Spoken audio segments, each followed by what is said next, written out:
Bismillahirrahmanirrahim. Assalamualaikum warahmatullahi wabarakatuh. Alhamdulillah wa syukurillah, wassalatu wassalamu ala rasulillah wa ala alihi wa ashabihi wa mawala, la hawla wa la quwwata illa billah. Rabbi shrah li sadri wa yassir li amri wa hlul 'uqdatam min lisani yafqahu qawli. Allahumma shalli wa sallim wa barik ala Muhammadin wa ala alihi wa ashabihi wa man tabi'ahum bi ihsanin ila yaumiddin, amma ba'du.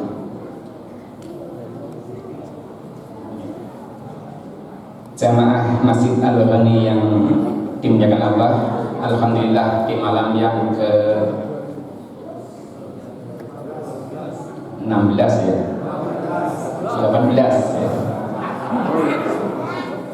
Soalnya lehernya masih ketutup mendung. Kita dapat melaksanakan salah satu kewajiban kita, yaitu sholat Isya secara berjamaah. Banyak sekali,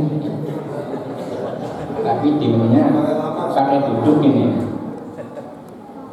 Dan insyaallah nanti juga akan dilanjutkan dengan sholat tarawih yang diimami oleh Ustadz Andri Yamin. Jadi tadi kira-kira jelang maghrib saya masih di jalan, Ustadz Andri Yamin itu menghubungi saya, tolong saya masih di Jakarta sehingga tidak bisa ngisi, ganti. Waduh, saya bilang belum siap ini. Ya udah, pokoknya yang penting siap. Ya sebagai sesama orang namanya Amin, saya terima. Ya. Jadi nama aslinya adalah Andre Amin. Ya, jadi kebetulan di sini imamnya nanti adalah Ustadz Saiful Amin. Jadi sama nama Amin itu saling kerjasama lah ya. Itu yang pertama. Selanjutnya kita hendaknya bersyukur ya tentang nikmat yang telah diberikan Allah kepada kita. Biasanya para penceramah, kemudian juga ada dari Rismas nanti saya mengatakan bahwa nikmat iman dan Islam adalah nikmat tertinggi. Karena nikmat di luar itu, baik nikmat kesehatan, nikmat kehidupan, nikmat harta, dan lain sebagainya, sifatnya hanya sementara ya. Tapi ketika nikmat yang diberikan Allah kepada kita adalah nikmat iman dan Islam, insya Allah ya, itu yang akan menyelamatkan kita baik hidup di dunia maupun di akhirat.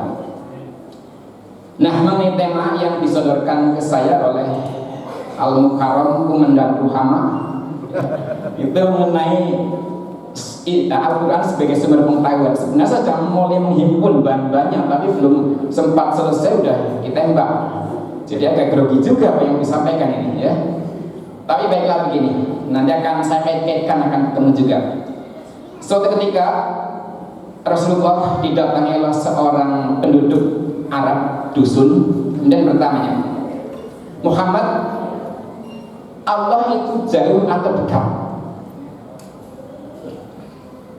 Nah, mendengar pertanyaan ini, Rasulullah tidak seraya menjawab karena tingkat pengetahuan maupun tingkat intelektualitas orang Arab dusun ini jelas tidak akan sampai untuk dijelaskan tentang Allah itu sendiri.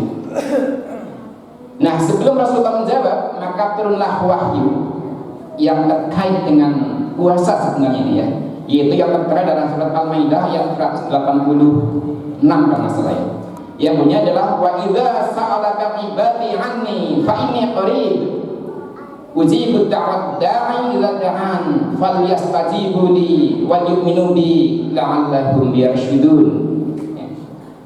Yang artinya wa idza sa'alaka ibadi, dan seandainya hamba-hambaku bertanya kepada Muhammad tentang aku, anni tentang aku, maka jawablah fa inni qarib, aku adalah dekat. Ujibu da'wat da'i ila da'an, aku akan mengijabahi, akan mengabulkan doa apabila orang itu berdoa kepadaku. Falyastajibu li wa yu'minu bi, maka penuhilah permintaanku dan yakinlah kepadaku, la'allahum yarshudun, agar mereka itu sukses atau mereka itu mendapatkan petunjuk. Jadi berdasarkan ayat ini, maka Allah itu dekat. Nah, pengetahuan tentang dekat dan jauhnya Allah itu sumbernya bukan dari pengetahuan biasa. Kalau kita melihat tentang atau kita pernah membaca tentang epistemologi pengetahuan, maka awal kebenaran itu diawali dari sebuah pengetahuan berdasarkan panca indera. Nah, jadi sesuatu dianggap benar, dianggap ada, itu apabila dapat ditangkap dengan panca indera. Ini yang disebut dengan aliran empirisisme, ya. Ya, sehingga termasuk misalnya apakah bulan itu nampak atau belum itu harus terlihat oleh indera. Ini cukup lama, ya. Empirisisme itu cukup lama menguasai pengetahuan manusia, tetapi ada plus minusnya. Plus minusnya, ya tentu, ya, kalau sesuatu yang sudah bisa diraba, ya, dilihat, dirasakan, ya, itu nyata ada. Tetapi kadang-kadang bisa menipu. Saya contoh begini. Rel kereta api itu sebenarnya kan lurus, tapi ketika kita melihat lama-lama menyempit, seolah-olah bengkok, seolah-olah tidak lurus tapi menyempit. Jadi kelemahan panca indera adalah gagal menangkap sesuatu yang nyata secara apa adanya. Contoh yang lain begini, kalau kita melihat bayangan sebuah tongkat, menurut indera mata kita tongkat itu enggak, bayangan itu enggak bergerak, tapi sebenarnya adalah bergerak. Kemudian masih banyak contoh lah bahwa sesungguhnya pengetahuan indera kita itu ada batasnya.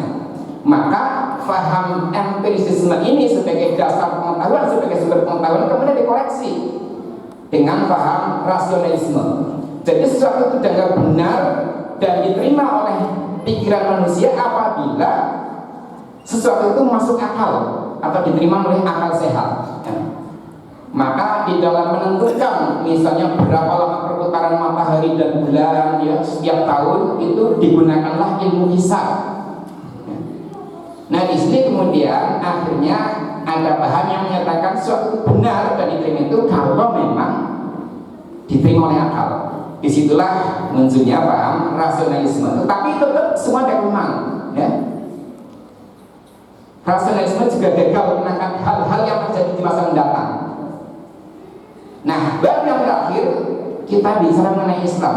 Al-Quran adalah sebagai sumber pengetahuan, yaitu pengetahuan yang memang tidak mungkin dijelaskan oleh baik paham empirisisme maupun paham rasionalisme, ya. Misalnya pengetahuan tentang alam akhirat, ya, tentang baik dan buruk, ya, tentang benar dan salah menurut agama, ya, tentang apalagi misalnya tentang doa, itu tidak bisa dijelaskan oleh kedua paham tadi, tapi hanya agama sajalah, Al-Quran sajalah yang bisa menjelaskan hal-hal seperti itu. Oleh karena itu, sebagai Muslim kita yakin betul bahwa Al-Quran adalah sumber utama pengetahuan kita.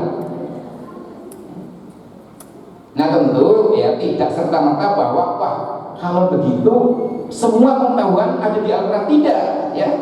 Jadi kita jangan berpikir bahwa ingin belajar kimia, fisika, biologi secara lengkap itu ada dalam Al-Quran, nggak ada. Al-Quran hanya garis besarnya saja, tetapi detail-detailnya itu yang akan diterangkan oleh ilmu pengetahuan dengan pendekatan ya baik rasionalisme maupun empirisisme, ya. Oleh karena itu sebagai Muslim, ya, kita harus yakin betul bahwa sumber pengetahuan yang utama adalah Al-Quran. Namun Al-Quran sendiri lebih pada bersifat mendorong agar kita belajar, agar kita mendalami ilmu pengetahuan dan sebagainya, sehingga sejarah mencatat ketika Islam itu berkuasa maka pengetahuan itu berkembang dengan pesat.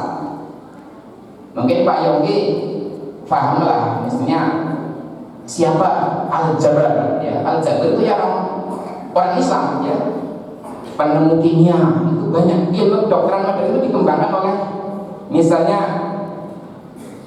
siapa ya? Kok jadi lupa? Ibnu Sina, ya.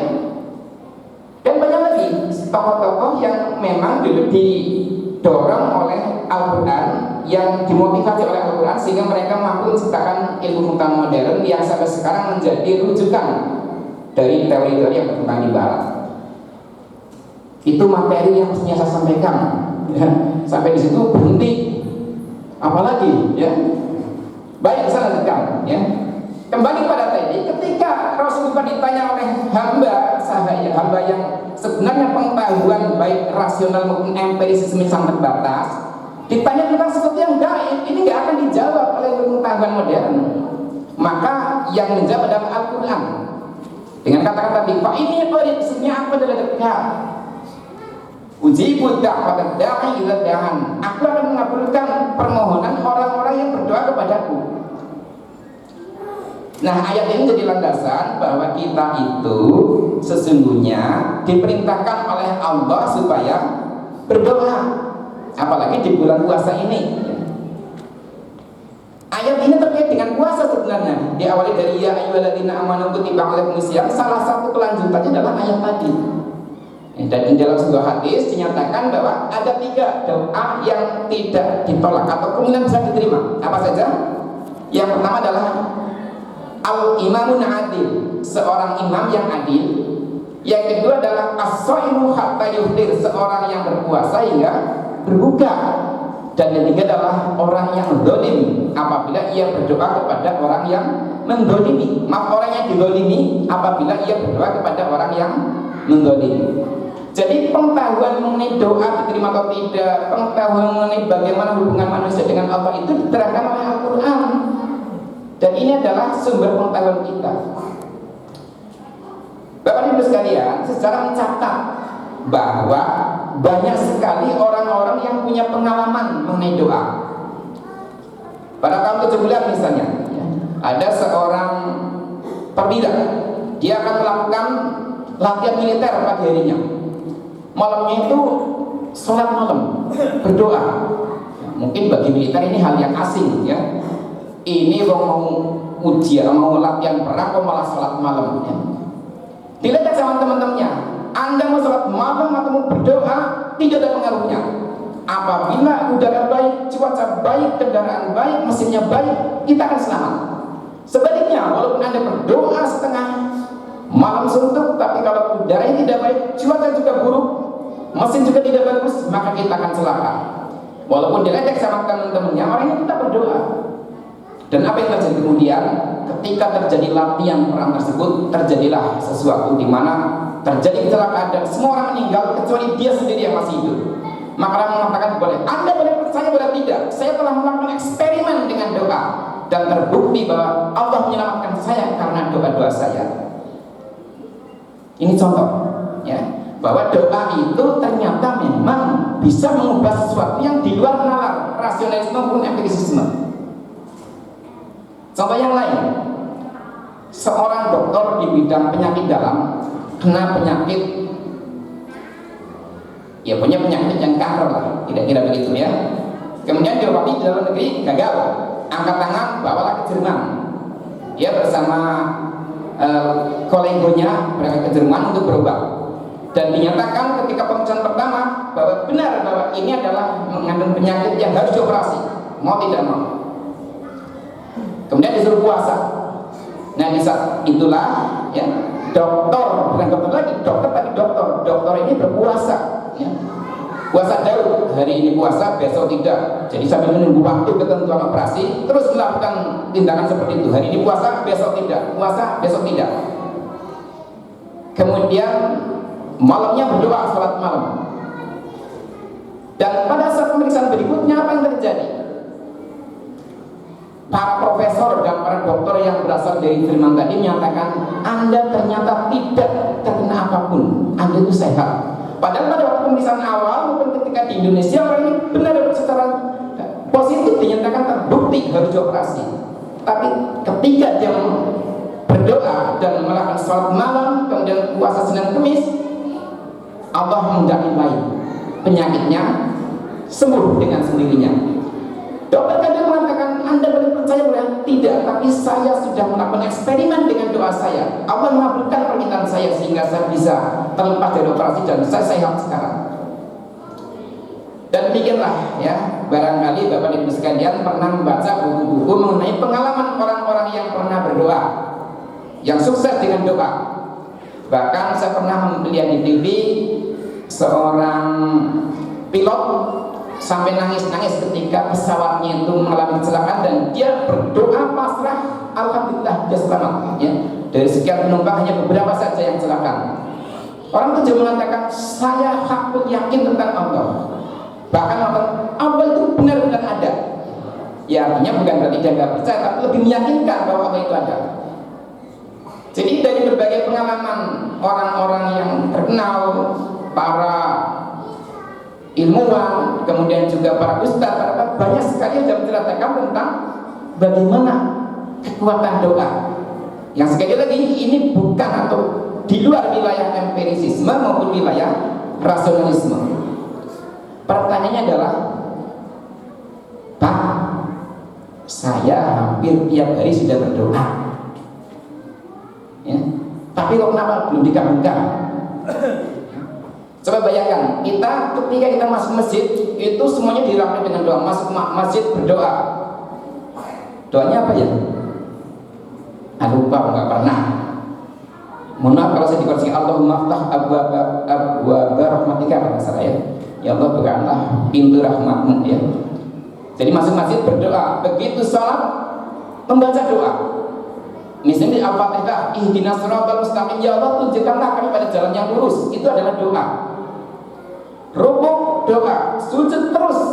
Di dalam ibadah itu dipenuhi dengan doa-doa, sampai-sampai ada hadis yang sebenarnya juga dikoreksi ya, artinya segi keabsahannya masih dikoreksi. Ad-du'a mukhul ibadah, bahwa doa adalah ruhnya ibadah. Tadi kembali pertanyaan tadi, kenapa doa kita belum dijawab oleh Allah? Ya, banyak itu udah berdoa. Berdoanya gimana? Dapat tambahan, jangan cuma satu. Ya. Kita semua berdoa tentang berbagai hal, tapi kenapa belum berdoa? Yang pertama, boleh jadi Allah itu tidak memberikan dalam bentuk langsung, tetapi Allah memberikan jalan bagaimana orang mendapatkan apa yang diinginkan. Sebagai contoh begini, ya Allah, berilah kami rizki yang banyak. Nggak usah ragu-ragu, Pak, ya Allah, berilah kami rizki yang pas-pasan, ya, yang banyak. Nggak, ya Allah, berilah kami rizki yang banyak dan berkah. Tidak otomatis ketika kita berdoa tiba-tiba ada uang bercabuan dari langit dengan gambar yang warna apa sekarang paling tinggi nilainya ya, misalnya warna merah jingga ya, itu bercabuan dan terima, inilah doa dari kita. Beda dengan misalnya siapa kemarin yang sempat bisa menggandakan uang?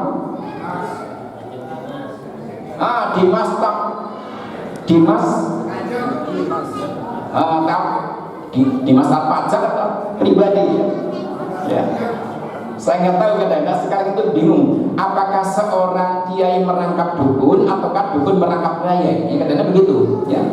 Kadang-kadang nggak jelas. Dukun dulu itu pakainya itu seperti ya biasanya ya, udah pakai pakaian yang merimpang penuh dengan dupa macam-macam ya, tapi pasarnya turun ya, karena pasar turun dupa penampilannya ya, pakai baju putih, pakai koko, ya, mungkin pakai topi haji, pakai sorban, bawa tasbih, sebenarnya dukun ya. Ini akan kita harus hati-hati, tapi tidak lagi setengah dukun, tapi orang pinter ya. Kita sering tergoda, wah ini orang pinter ini ya, dia tangannya tapi sebenarnya dukun ya. Jadi Dimas, siapa tadi namanya, Dimas ya, Dimas Taat itu tiba-tiba bisa menggandakan uang ya, sampai seorang profesor pun bisa tergiur ya. Tidak seperti itu dalam Islam. Ketika Allah ingin memberikan rezeki kepadanya, tidak otomatis itu, tapi Allah berikan jalan untuk mendapatkan rezeki. Dilalah dapat proyek, dilalah ketemu teman ngasih hadiah, dilalah semua panennya melimpah ruah. Caranya seperti itu. Jadi tidak dalam bentuk langsung, ada proses untuk mencapai itu. Oleh karena itu jangan, saya udah begini kok tiba-tiba, ya saya tetap begini saja, nggak ada perubahan. Karena tadi salah dalam memahami filosofi doa. Kemudian yang kedua, saya nggak usah panjang-panjang karena orang doa itu panjang, tapi begini aja. Doa itu tidak dikabulkan karena faktor konsumsi kita, ya. Jadi faktor konsumsi, apa yang kita makan, apa yang kita minum, dan apa yang kita pakai. Allah mengatakan dalam surat Al-Baqarah 168, A'udzu billahi minasyaitonir rajim.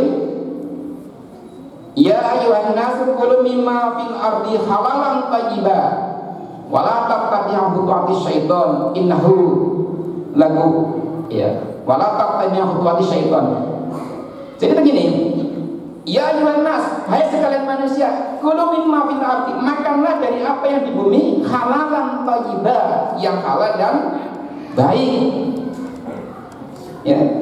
Artinya apa yang kita makan hendaknya makanan yang halal dan baik. Tidak makan makanan yang haram, tidak minum minuman yang haram. Yang haram kira-kira apa?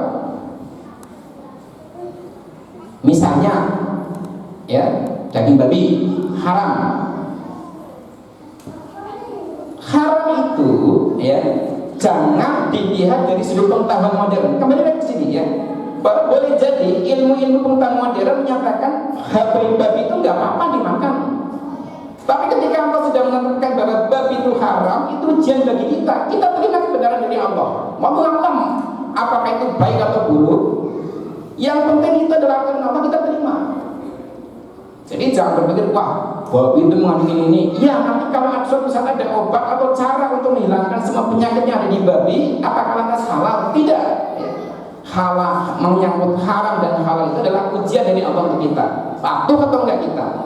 Jadi jangan didekati dengan pendekatan pengetahuan. Nanti ketika pengetahuan sudah mendukung, wah rontok teori itu ya. Oleh karena itu kita yakin bahwa apa yang diharamkan oleh Allah pasti membuat keburukan. Nah ini ada semacam aksioma lah, pokoknya udah yakin aja ya, karena boleh jadi itu kita nggak nyampe halal dan thayyib. Jadi kalau begitu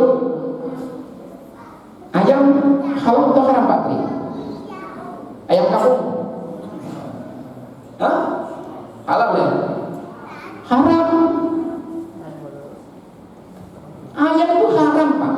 Kalau disembelih tidak dengan baca Bismillah, ya? Oke, saya tanya lagi. Kalau sudah dipotong dengan baca Bismillah, halal enggak? Hah? Halal.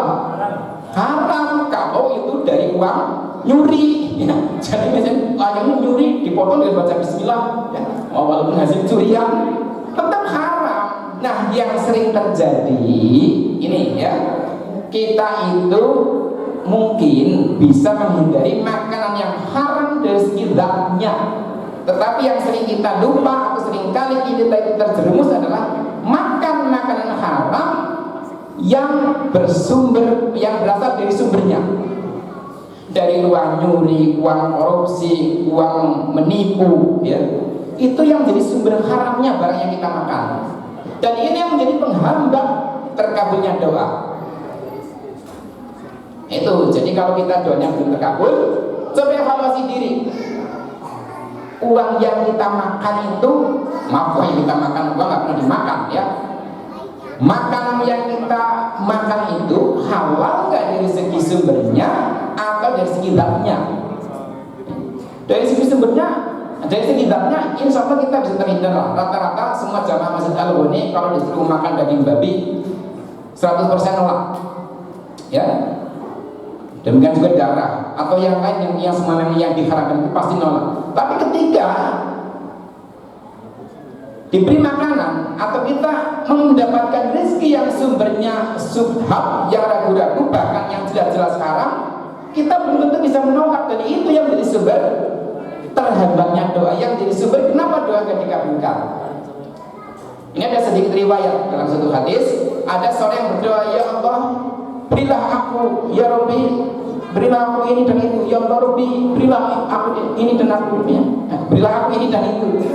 Maka Rasulullah mengatakan, bagaimana mungkin doa makan dikabulkan kalau makananmu terdiri dari makanan yang haram, minumanmu terdiri dari minuman yang haram, dan pakaianmu terdiri dari pakaian yang haram ya. Padahal menurut ketentuan syar'i, logikanya orang ini berdoa dikabulkan. Pertama, dia seorang musafir, kemudian juga pakaiannya ya kelihatan orang yang sangat bersahaja ya, maka doa tinggi-tinggi. Sesungguhnya untuk persyaratan doa itu termasuk daerah-daerah yang dikabulkan ya. Tetapi kenapa Allah tidak mengabulkan? Karena faktor tadi, mungkin makanan yang kita makan adalah makanan yang haram, ya, bukan haram dari segi zatnya, tapi haram dari segi sumbernya. Ini yang harus kita hati-hati. Masih ada waktu ya Pak? Tambah sedikit ya. Nggak usah banyak-banyak lah. Saya tahu lah kalau sudah malam ke-15 itu fokusnya adalah tawaf di Baitul Mall, ya. Muter aja ya. Di mall rame Bang. Saya kemarin kebetulan ke sana juga, rame. Ya. Ya ikut ikutan juga walaupun cuma jadi sopir ya. Ya. Rame bener ya. Jadi rupanya pola konsumsi sudah sedemikian luar biasa ya. Seolah-olah lebaran harus pakai yang baru, harus macam-macam ya. Jadi satu persis lah kalau udah malam ke-15 ke atas itu doa yang sering diminta oleh jamaah adalah ya Allah mudah-mudahan imamnya nggak lama-lama ya, mudah-mudahan khotibnya pun ceramahnya juga nggak usah lama-lama ya, karena pas sudah 15 kali kali 2 30 kali belum satu pun yang bisa diamalkan ya. Kalau sehari 2 kali bayangkan satu ayat sudah 30 ayat selama 15 hari ya, mana yang sudah diamalkan wallahu a'lam ya. Kembali ke tadi bahwa Allah itu tidak akan menerima doa orang-orang yang memang makan makanan yang haram. Yang berikutnya apa? Yang menjadi penyebab doa itu tidak dikabulkan, yaitu karena kita banyak sekali berbuat dosa. Jadi dosa itu menjadi penghambat terkabulnya doa ya.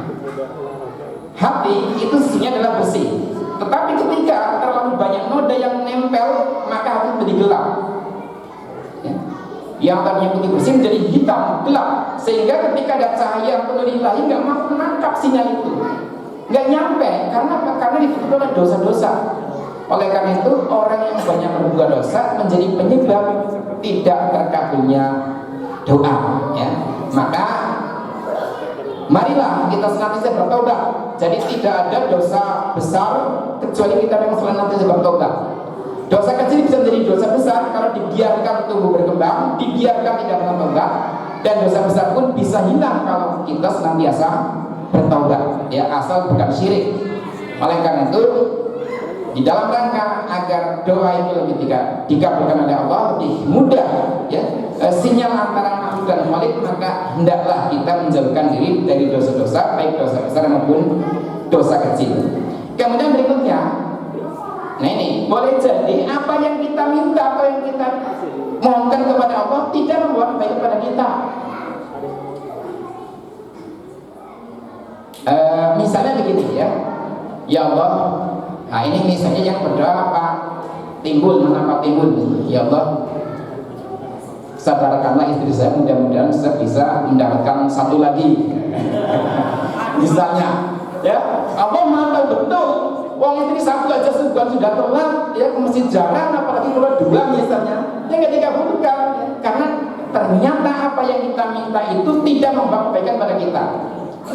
Karena pikiran kita itu relatif, konten yang tulis adalah yang relatif. Maka Allah mengatakan asa tuhibbu syai'an wa huwa asa antarahu syai'an wa huwa khairul lakum, asa tuhibbu syai'an wa huwa syarrul lakum. Boleh jadi kamu itu tidak menyukai sesuatu padahal itu baik bagimu, dan boleh jadi kamu itu membenci sesuatu padahal itu adalah amat baik bagimu. Jadi boleh jadi apa yang kita minta itu belum tentu membawa kebaikan, atau diganti dengan yang lain. Ya Allah, berilah kami rezeki yang banyak. Allah tidak memberikan rezeki banyak, tapi kita diselamatkan. Misalnya badan yang sehat, keluarga yang tentram, kemudian tidak mendapatkan musibah, itu adalah rezeki. Jadi tidak harus bentuknya adalah uang atau materi. Oleh karena itu ketika kita sudah berdoa ternyata belum dikabulkan, husnudzonlah kepada Allah, berprasangka baik bahwa itu memang mungkin bukan yang terbaik bagi kita ya. Dan kita hanya senantiasa yakin bahwa apa yang diberikan Allah kepada kita, kalau niat kita benar, tujuan kita benar, jalan yang kita tempuh benar, pasti yang terbaik bagi kita. Cuma kadang-kadang nalar kita, nah ini empirisme lagi ya, maupun rasionalisme, nggak bisa menangkap hal-hal yang sebenarnya menurut Allah baik, menurut kita enggak. Misalnya contoh begini, ada seorang petani ya kecapean, kemudian dia duduk di bawah pohon beringin ya. Nah dia dari sawah tadi melihat ada buah semangka. Ini yang kecil, apanya? Pohonnya kecil, tetapi buahnya besar. Begitu melihat apa tadi? Pohon beringin, ini Tuhan itu gimana sih, pohon besar begini buahnya kecil ya. Ini nggak adil ini ya. Mestinya kalau buah pohonnya besar ya buahnya lebih besar.